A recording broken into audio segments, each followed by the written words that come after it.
Hi, my name is Brandi Slone, and I work at Dove Allen Central Elementary. Over the past year, I've been refining and focusing on my reading instruction. Due to COVID, a lot of my first graders last year in kindergarten, their instruction was all virtual learning. And from this time, I see a huge decline in readiness skills for first grade within reading instruction because so much of that reading instruction was through virtual learning. And a lot of students didn't get their hands on books. So my grant is titled Making Sense of Reading, Hands-on Reading in a Hands-Off World because their year last year was hands-off. And even the start of this year was a lot of hands-off.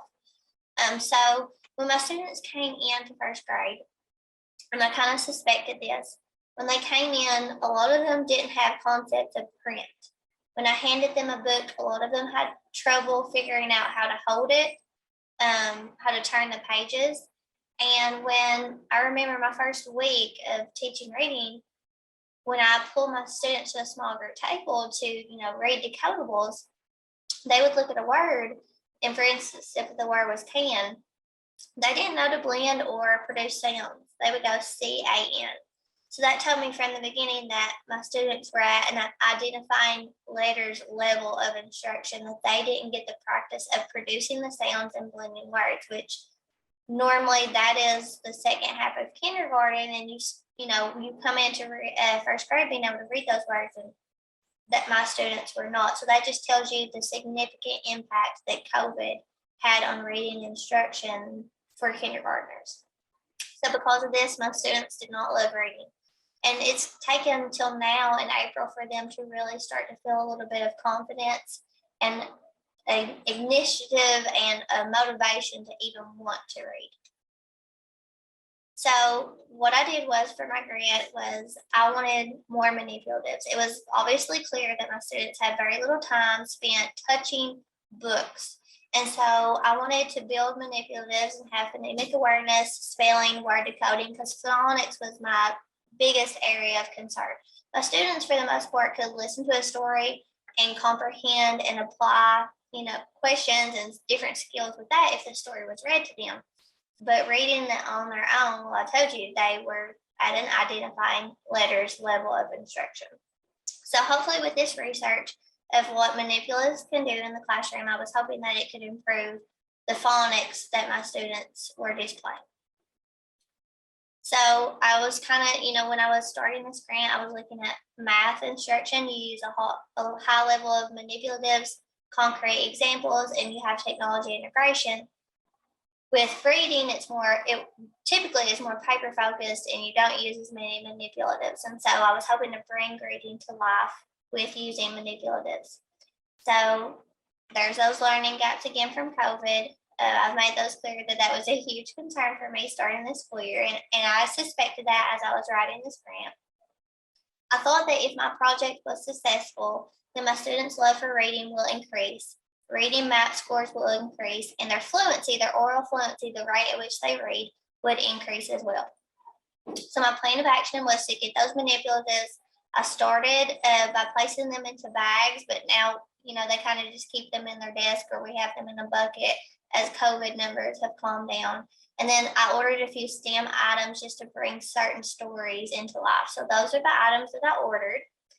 And I got those ordered by November, December. I did find that I had a little bit of money left over, so I'm getting to order some of the materials that were lost.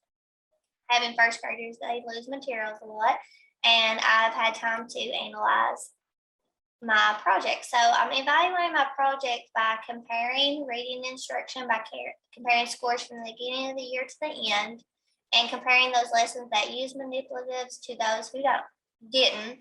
I've administered surveys to parents about reading instruction prior to manipulatives and those now. So I've administered those surveys, and I've got to reflect on them. So this is fall. How did your child feel about reading assignments and instruction last school year? You see very good, fair, good. Fall, as a parent, do you think it would help your child with concepts if they had hands-on manipulatives? You see that the majority of parents believed yes. And same thing, does your child enjoy reading? This was spring. Yes. So you say like all of them now say yes, which is amazing. Does your child enjoy reading more when they have materials to use? Yes. So they saw a big difference in their child prior to manipulatives. Does your child feel that the materials help them learn reading? Yes. So for me, the manipulatives definitely helped their how they felt about reading. And so then here's some, examples of them decoding. They use their highlighters, poppets for spelling and phonics. And here is my assessment results. So MAP scores for fall, the average RIT score was 155.